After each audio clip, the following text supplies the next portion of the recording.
guys, welcome to the 5th episode in this Photoshop series. So in this episode we'll be looking at the 5th tool on our list, which is the crop tool, or the 5th set, shortcut C. So we are looking at the crop tool, perspective crop tool, slice tool, slice select tool.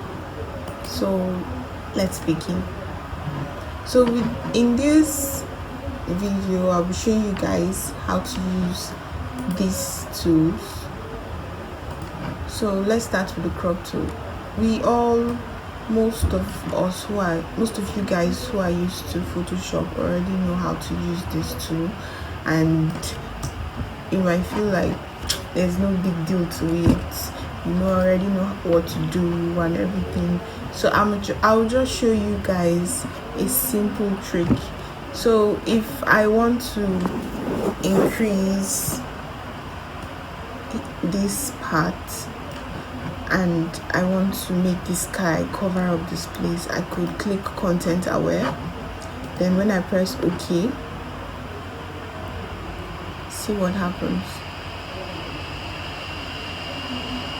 Boom, it fills up immediately. So I could do the same thing for here. As long as this is checked, you look properly and it's checked, then you press OK or this button.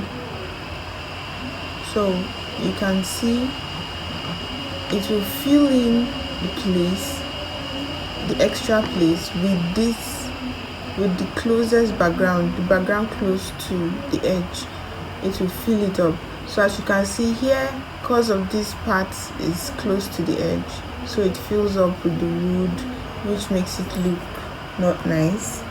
So if I want to fill the down part and I press OK, since the grass is here, it will fill up with the grass and it will look okay, even though not perfect. If you look closely, you can see some flaws. So that's basically the crop tool. So the next on our list is the perspective crop tool. A perspective crop tool, it does the same thing as the crop tool, but here it makes it look differently. For example, like this, you can adjust the edges. Probably if you want to place this image on a screen for a mock-up or something like this, then if I hit OK, it gives me that perspective that I selected immediately.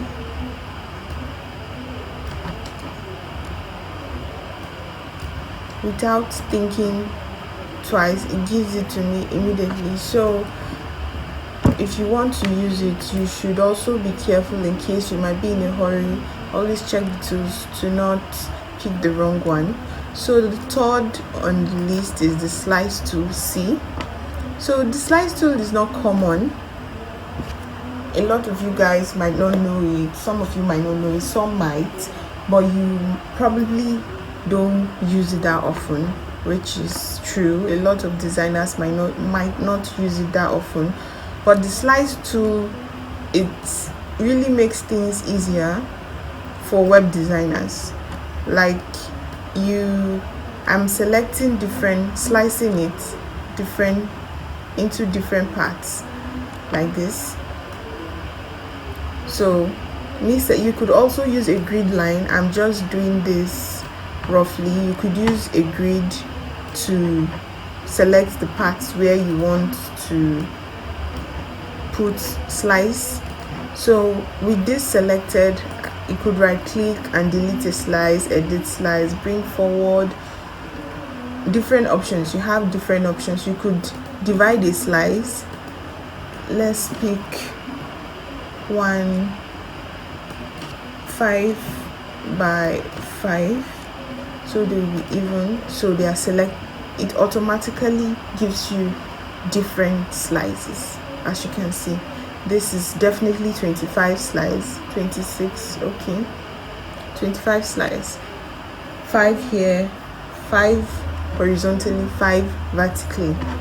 So I'll Ctrl Z because that's for advanced. So as you can see, and you can also select the slide select tool to pick and move as you please. You could also resize as you please. So I'm show you what this slide tool is most importantly used for.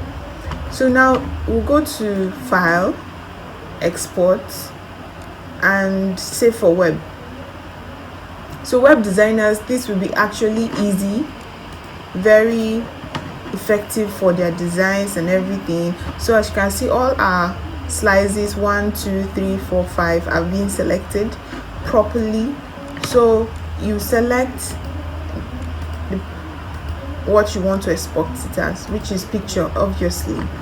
Then you can click save, and we go to desktop and click save. So as soon as it's done, I'll show you guys exactly how it comes out.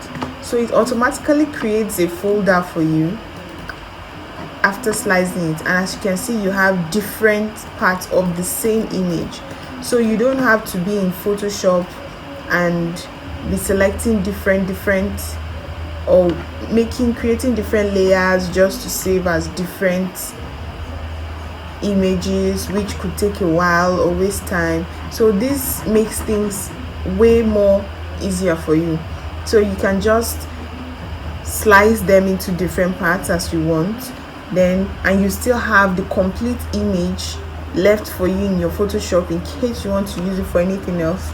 And you have this different parts of the image for you to use for anything you want to do. So I think this is really pretty cool, because web designers do not have to bother about wasting time creating layers, creating different tabs, and cutting, cropping, all that stuff. So this makes things easier for you.